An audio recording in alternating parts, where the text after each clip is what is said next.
Hi everybody, welcome to another episode of Sneak in Some Science with Miss Mercury. On today's episode, we're going to be talking about sound energy. And of course, that's why I brought the guitar along today, because we can learn a lot about energy by just simply exploring. So we're going to be looking at a lot of the different ways that we can make sounds all around our house. And hopefully you'll find some kind of an instrument, probably homemade, that you can just make some noise. So let's get started. When we talk about sound energy, it's kind of important to know what it means and how it works. So when we think about sounds, well, there's so many different sounds around us, everything from people's voices to knocking on surfaces to car horns. We also love probably listening to music. Well, all of the sounds that we hear are really just vibrations. When sounds articulate or move across a surface, they vibrate. And when they vibrate, they shake or move like this.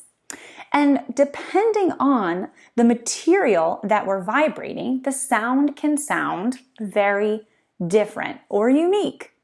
Let's look at some of the things that I have here today. So I started with the guitar. A cool thing about a guitar is that there are different kinds of guitars, and depending on the style of the guitar, it can make a different sound. This particular guitar is called an acoustic guitar. And so what you're seeing here are some strings that are between this space and this space. And the strings have different thicknesses or how wide they are. The strings are placed across this hole right here. Inside of this hole is a hollowed out space. When the string vibrates or moves, it actually goes into the particles that are found, or the air that's found inside of this acoustic guitar, and it amplifies or makes the sound different. So if I strum a string, we can hear that sound, and let's compare it to this string. Do you hear the difference in the two sounds? Well, one of those strings is a very thick string, and the other string is a very thin string. Thick string, thin string.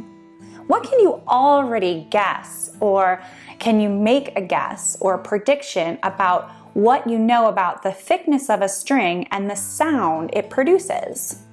Thick string?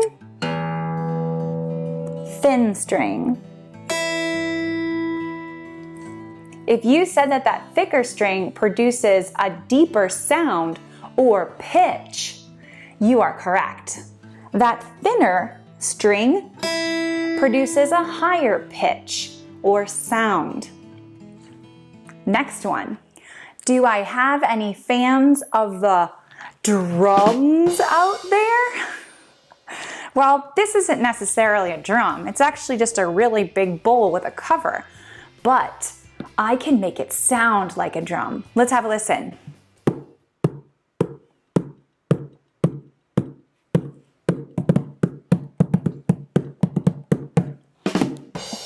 Let's see if we can do something a little different. Let's put this big bowl over here, and let's put this smaller sized bowl or medium sized bowl right here in the center. Let's have a listen.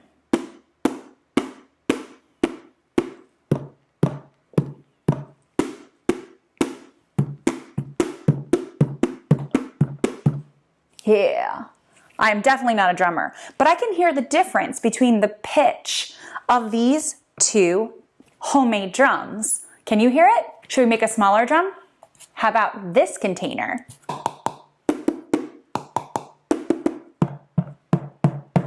Boom. Okay, can you make a prediction as to the connection between the size of the bowl and the pitch that it can make when we tap it? What do you think? All right, if you said that the larger the bowl, the lower the pitch, you are correct. If you thought the smaller the bowl, the higher the pitch, You are correct. Let's look at another example. This demonstration is probably one of my favorites. We're going to be listening to sound using glasses, water, and a spoon. Have you tried this before? If you haven't done it in a while, it's definitely worth a try. Very simple. Now, because we're using glasses, make sure you have some adult supervision. A broken glass is nothing to play around. I'm going to go ahead and pour 4 different amounts of water in my glasses.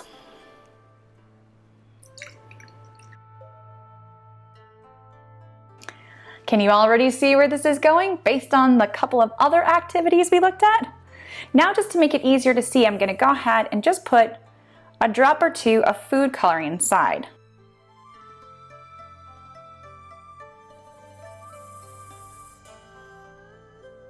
Well, what we definitely have are some pretty looking colors here.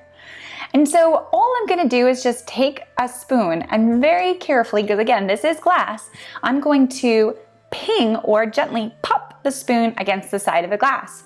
Let's listen to the pitch. You hear that one? Now the water is only about this high. Let's look at the next one. The water is about twice as high.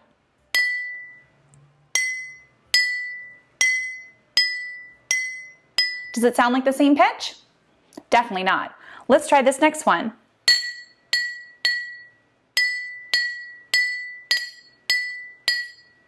Still not the same pitch. Different water level. Let's look at the last one. Whoa.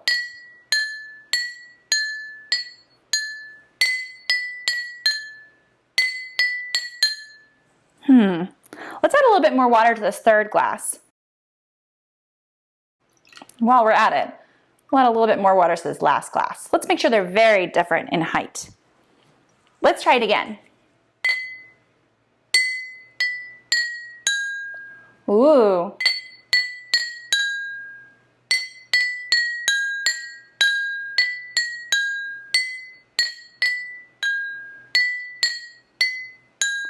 And now we're making music. So what do you notice? Make a prediction about the amount of water that's inside of the glass and the pitch. Here's the glass that's the most full. Here's the glass that's the least full. Most full, least full. Do you hear that? That's the pitch. The glass that's the most full has the lowest pitch. The glass that's the least full has the highest pitch. And now you have a xylophone.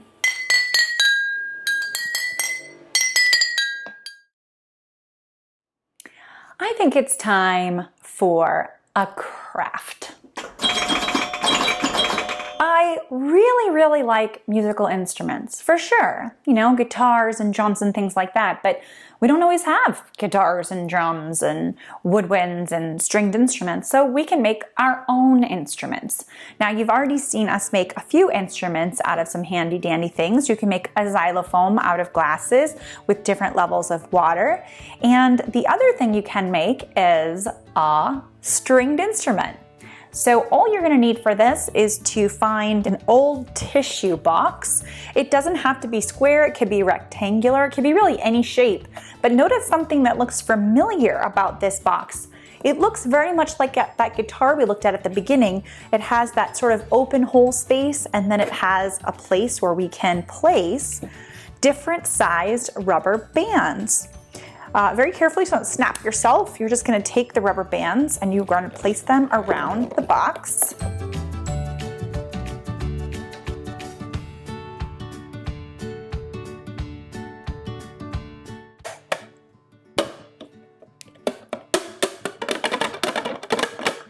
And now you have your own little stringed instrument. I've been playing this for years. You can also experiment by doing different sized tissue boxes to see if the pitch changes. Another fun thing that you can do is just simply grab containers that you can upcycle from around your house. Things like old water bottles. These are some canisters. It can be coffee canisters or from breadcrumbs. This is an old vitamin bottle. And you can use things like corn kernels or dried beans or even paper clips or rocks. You don't even have to get too crazy with the things that you find, and you can place them inside of your containers. When we put seeds or other small items, even dry pasta, inside of these containers, we call these maracas. Let's have a listen.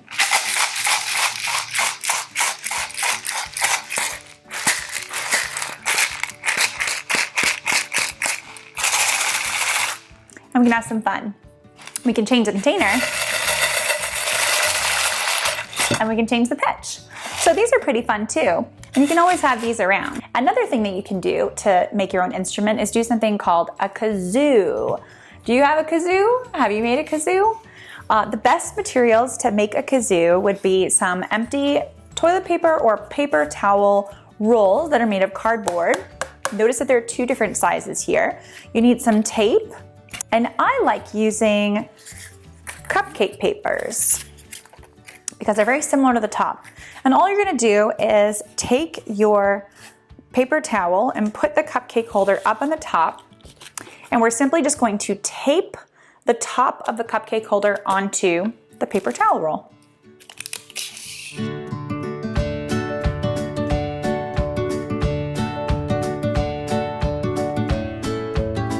Just like that. Let's do the other one.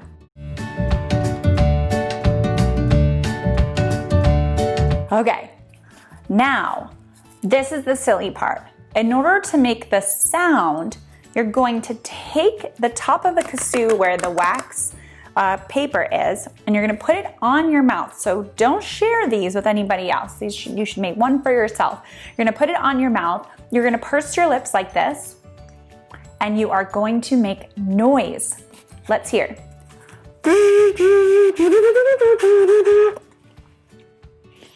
Ah, do you see that face I made? That's because the wax paper on here, as I make a sound, is starting to vibrate. And as the sound vibrates, it tickles my lips. But you can have your own instrument. And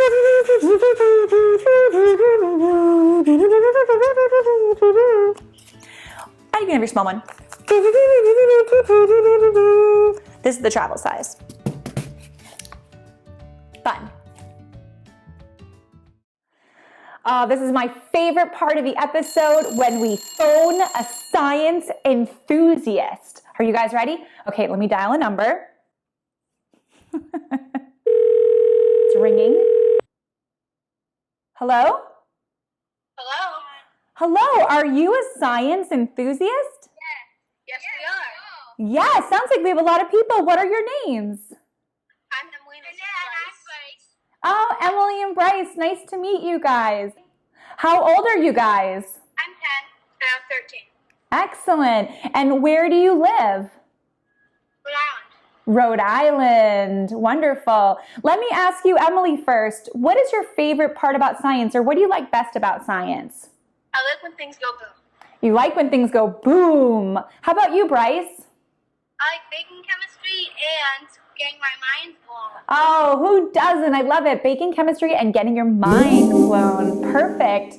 Well, I am so happy that I reached out and found science enthusiasts. I love finding them all over the world.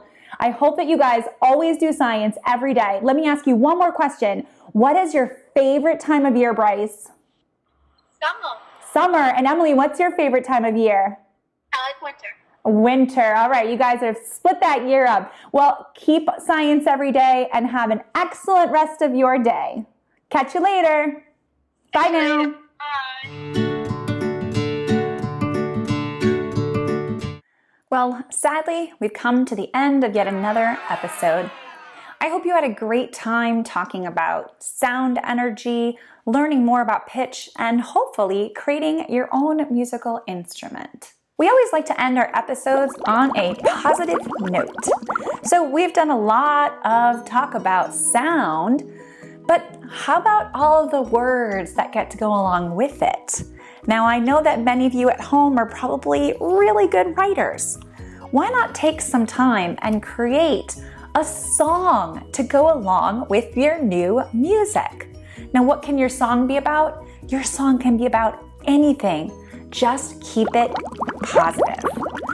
And don't forget, that song does not have to be sung out loud. It could simply just be some sort of a poem or maybe even a short story. Whatever works for you. But share that story with somebody else, just so they can see that positivity. I had such a great time again today. Thanks so much for watching Sneak in Some Science with Miss Mercury.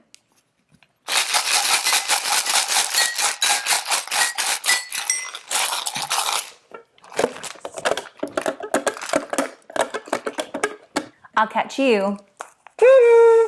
Bye.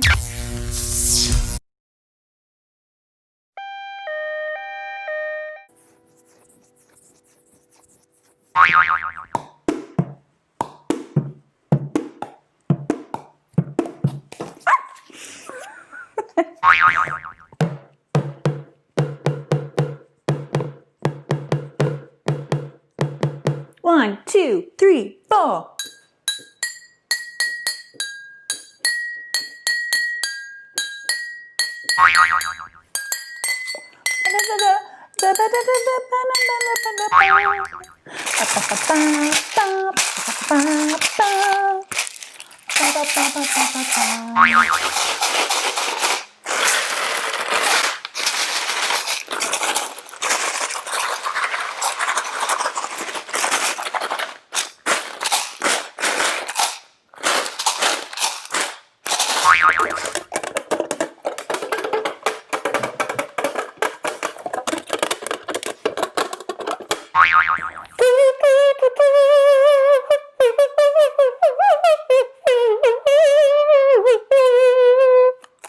Take it away, Pinky.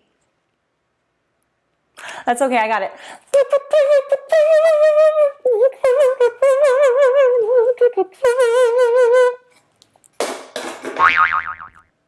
I think I need a nap.